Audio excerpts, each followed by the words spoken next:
papasok kaya ako o hindi? Kaso ang tagal na walang carjack din. O, diba kasi si Papa Jackson nasa Singapore. Sabi ko, ano kaya? So, nagdalawang isip ako noon. Sabi ko, kaso mag-5 na or magsi-6 na. Baka may mga tao na sa booth at saka nag-aabang na sila. Parang last minute na siguro kung i-cancel ko. Kaya sabi ko, paparelax na lang muna ako. I-idlip muna ako for a while. Baka makagain ako ng lakas or ng energy. Tapos, ayun, sakto. Nagpa-relax nga muna ako. Nagpa-massage muna ako. Para at least, di ba, na-recharge ako kahit paano. So,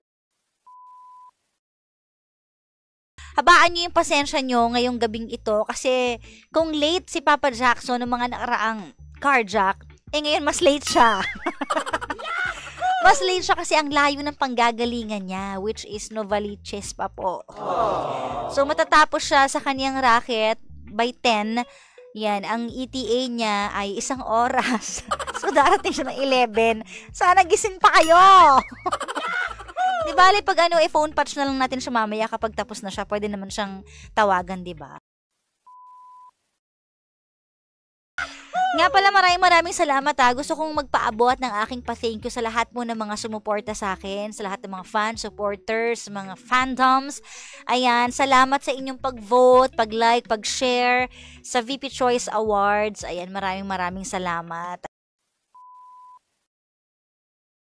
Hindi pa ako nakakapag-post ng aking pa-thank you and mga photos kasi talagang wala pa akong time. As in, mamaya pa lang after ng break na to. So, saka pa lang ako makakapag-post. Puro late post nga yung mga nangyari. Kung mapapansin nyo, mula Monday, Tuesday, Wednesday, Thursday, kahapon, sunod-sunod yung mga event ko. Kaya din siguro, na-overfatigue din siguro ako. Kaya napagod talaga ako nung gusto. Kaya medyo nagkasinat ako. At sa mga nagtatanong din, sa mga nag-PM din po sa akin at nagtatanong kung buntis daw ako. Dahil ang laki daw ng tiyan ko kagabi. Hindi po. Ganito kasi yon. Hindi muna ako kumain ng dinner. Kasi fit na fit yung damit ko. So, pagdating doon, ang tagal ng hinintay namin bago matawag on stage. So, may pa-dinner lang naman di ako kumain, diba? So, kumain ako ng kumain. Tapos, nakakaintay ko, ang tagal dessert ako ng dessert. Hanggang sa maya-maya, sabi ko, busog na ako. Matagal pa ba? Nung tinawag na ako, yun na yung eksena na sabi ko, ay, yun totoo, laki na ng tiyan ko. May alaga na ako sa tiyan ko, kaya ayun. So, busog lang po, ha? Ganon. O, ayan, may nagtatanong na naman, sabi ni Gina, ano pong senyo sa interview ni PPJ sa Tony Talks? Ayan. Kasi nga, merong mga page na na nagpo-post ng mga meme, tapos crafted na ang nakalagay na lang yung maiksing version. Syempre, pag binasa mo ng ganun yun, magiging pangit talaga yung context nun kasi walang pinanggalingan. So, alam nyo naman, kahit naman saan tayong mga Pinoy, we are easy to judge, diba? Ganoon naman talaga tayo Kung ano yung nakita natin, agad-agad may reaction tayo. Diba? Not knowing the whole story. So, yun lang. Pero alam nyo, pag nananaginip pala talaga kayo, akala nyo totoong-totoo. Yung hindi nyo iniisip na panaginip lang to, feeling nyo nasa eksena talaga kayo. Malalaman nyo lang naman talaga na hindi pala totoo kapag nagising na kayo sa katotohanan parang yung pag-ibig niya. Nalaman nyo hindi totoo nung, ay, wag na nga. Mga hugot natin dyan. Pero yun na nga, going back to may panaginip, ang sama talaga kasi iyak ako ng iyak sa panaginip ko. Tapos, sobrang broken-hearted daw talaga ako. Tapos, nasabi ko yung mga katagang wala na bang pag-asa? May caller na pala. Ayan, daldal ko naman kasi. Sige, papasukin na natin yung caller. Hello? Hello? Ay, ayan na nga. Ay, saan ka na? Nandiyan ako. Nandiyan ako sa pagpuso mo.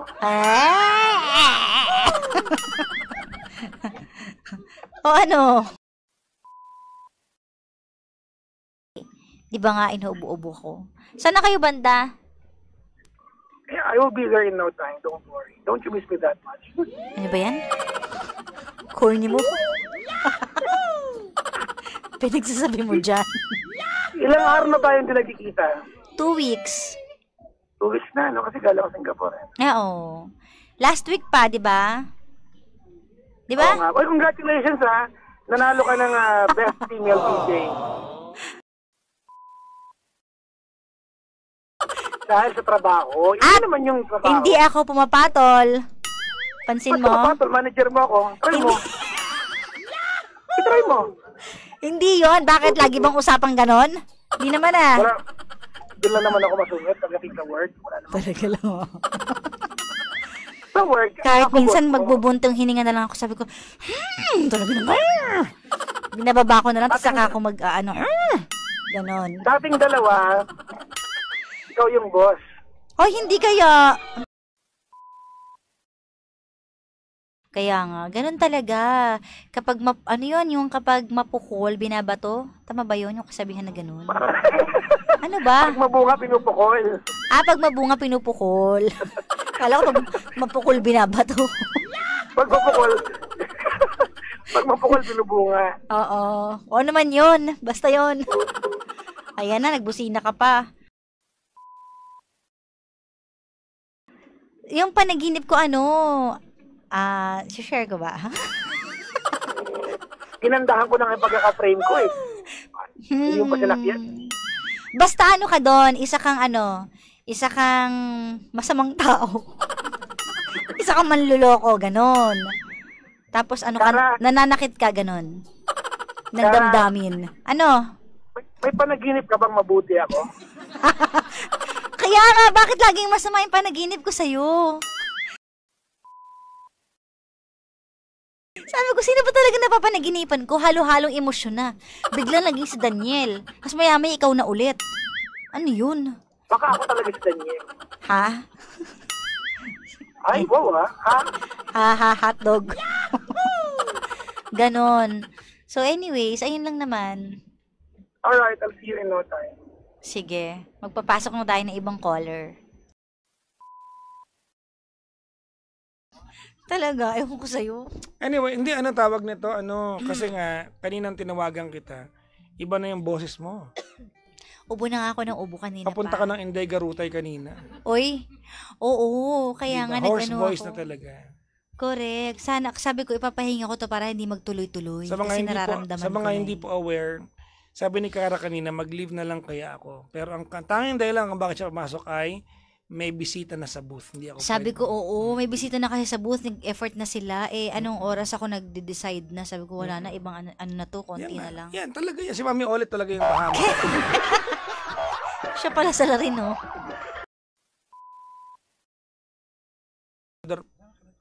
Sa dulo kayo ng corridor. Sa dulo kami ng corridor. Ngayon, Kara, yung mula dun sa unang room hanggang magdulo ng corridor, magkakatabi yun, magkakamag-anak sila lahat.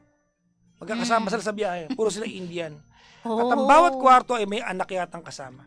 So mula sa elevator hanggang sa dulo, bukas sa mga pintuan nila, maghapon. Maingay. Nagatakbuhan yung mga bata sa hallway. Kasi Ba't din yung reklamo sa information? tinry ko magreklamo. Ang problema ko, naisip ko, pamilya, travel lang family.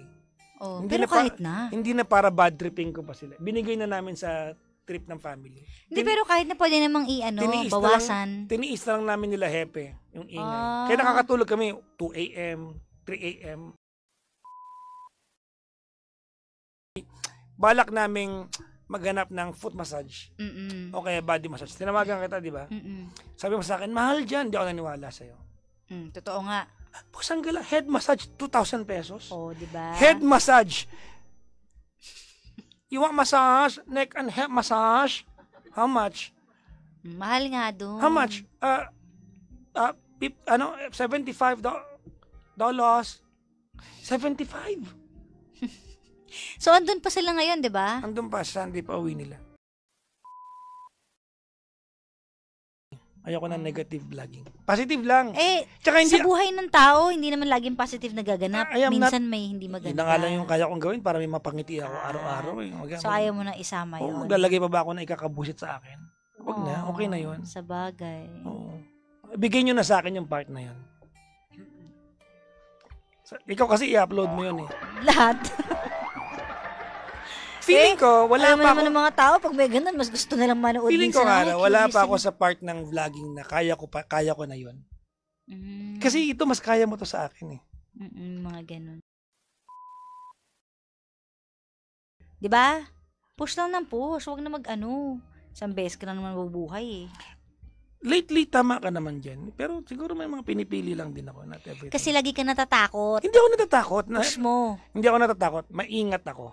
Sobrang maingat ka. Hindi naman sa ano. If it's not anything about takot or whatnot. Nag-iingat lang ako.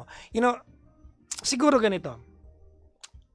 I have been in the industry for a couple of decades now. And lately, I'm realizing this is all I have in life. This career. If I lose this one, what do I have? At may comment dito sa video mo, Papa Jackson, baka pwede mo Oh ito my i-clear, God! Di ba? Oh, ba't yung kinoment dito yan? He has another daughter, blah, blah, blah. Ganito yan, mga kaibigan, Kung meron akong anak, di ba? Mainit-init pa. Na hindi ko to alam, it's a sad thing to happen. Because I may not have spent years of my life with another daughter. I only have one daughter. I have Chloe. And other 4 babies in my life. Alright? Si Kara kasi wala siyang isyong kahit anong ganyan sa katawan. Correct. Oo. In fairness sa kanya, wala na. Dati. Anong dati? Dati malala. Huh? Hindi Ayos Gusto mo bang... gusto mo ba ikaw din? Ano? Nakwento mo na yung sa akin. On air. Oo, kay Yung sayo na JM De lang, Guzman. kay JM. Yung sayo na lang, hindi ko kinikwento. Hindi, tsaka ikaw, hindi ka naman umaamin eh. Porque nagsiselos ka eh. Pero nahalata ko lang. Wala, hindi ako nagsiselos na. I think it's... I think it's improper to ask me that question. Hindi, I think it's been a long time. Really? Mm-mm. Kanino? Kay Lee Min Ho.